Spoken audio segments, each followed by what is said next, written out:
Hello everyone, આજે આપણે આર્થિક પ્રવૃત્તિ એટલે શું તેના વિશે વિસ્તૃત ચર્ચા કરીશું. તો ચાલો જોઈએ.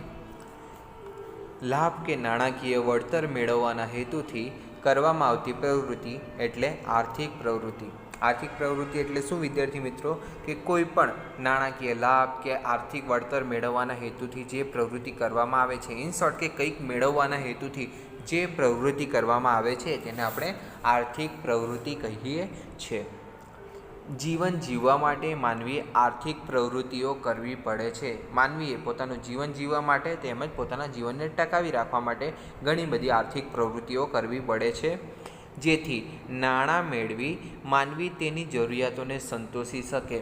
માનવીની દિવસ દરમિયાનની કે તેના જીવનની ઘણી બધી જરૂરિયાતો હોય છે ને તે જરૂરિયાતોને પૂર્ણ કરવા માટે તેને નાણાંની જરૂરિયાત પડે છે અને નાણાં મેળવવા માટે તેણે કંઈક ને કંઈક આર્થિક પ્રવૃત્તિ કરવી પડે છે.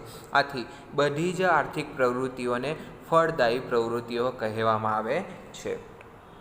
જેમ કે આપણે અહીં ઉદાહરણ જોવું હોય તો વિદ્યાર્થી મિત્રો, ખેડૂત અનાજનું ઉત્પાદન કરે છે અને ખેડૂત આ અનાજનું ઉત્પાદન કોઈક જરૂરિયાતમંદને વેચાણ કરીને તેમાંથી નાણાંનું આર્થિક ઉપાર્જન કરી શકે છે, તેમાંથી આર્થિક વળતર મેળવે છે. બીજું ઉદાહરણ જોઈએ. વણકર જે કાપડનું ઉત્પાદન કરી તેમાંથી તે આર્થિક વળતર મેળવે છે. સુથારની વાત કરીએ તો સુથાર ફર્નિચરનું ઉત્પાદન કરી સમાજના વિભિન્ન વર્ગની જે જરૂરિયાત છે તે જરૂરિયાત સંતોષી તેમાંથી આર્થિક વળતર મેળવે છે. બિન આર્થિક પ્રવૃત્તિ જોઈએ હવે તો કે જે પ્રવૃત્તિ નાણાકીય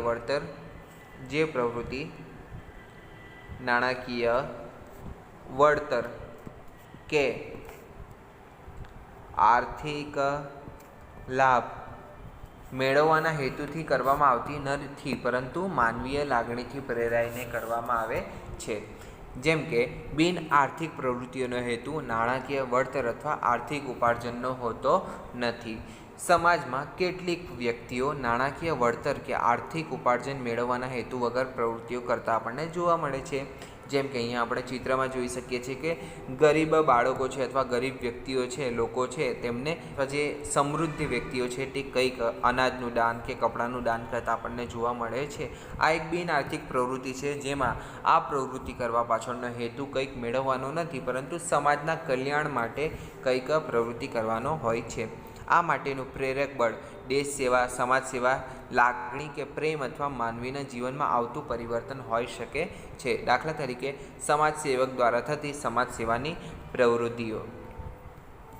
માતા દ્વારા પોતાના બાળકોને ઉછેરવાની જે પ્રવૃત્તિ છે તે પણ બિન આર્થિક પ્રવૃત્તિ છે, કારણ કે માતા દ્વારા જે પોતાના બાળકને ઉછેરવામાં આવે છે તે માટેને કોઈ અપેક્ષા હોતી નથી, નાણાકીય વળતર કે લાભ મેળવવાની અપેક્ષા હોતી નથી. કોમી એકતા માટે પ્રચાર કરતા કેટલાક કાર્યકરની પ્રવૃત્તિ. ભૂકંપ અને સુનામી જેવી કુદરતી હોનારતને હાલના સમયની વાત કરીએ, કોરોના જેવી પરિસ્થિતિમાં અસરગ્રસ્તોને રાહત છાવણીઓમાં સેવા આપવા કાર્યકરોની પ્રવૃત્તિ વગેરેને આપણે બિન આર્થિક પ્રવૃત્તિઓ કહી શકીએ છીએ. આર્થિક પ્રવૃત્તિ અને બિન આર્થિક પ્રવૃત્તિ વિશે હમણાં જ આપણે ચર્ચા કરી, તો ચાલો એનો તફાવત સમજીએ, જે આપણને પરીક્ષામાં સામાન્ય રીતે 2 કે 3 ગુણમાં પૂછાય છે. અગર જો 2 ગુણમાં પૂછવામાં આવે તો 2 મુદ્દા લખવાના રહેશે અને 3 ગુણમાં પૂછવામાં આવે તો 3 મુદ્દા લખવાના રહેશે. તો ચાલો સમજીએ. પહેલો મુદ્દો, હેતુ. આર્થિક લાભ મેળવવાનો હેતુ હોય છે. તો જ્યારે પણ કોઈ માનવી દ્વારા આર્થિક પ્રવૃત્તિ કરવામાં આવે છે તો તે પાછળનો તેનો હેતુ શું હશે વિદ્યાર્થી મિત્રો? નાણાકીય લાભ કે આર્થિક વળતર મેળવવાનો હેતુ હોઈ શકે છે.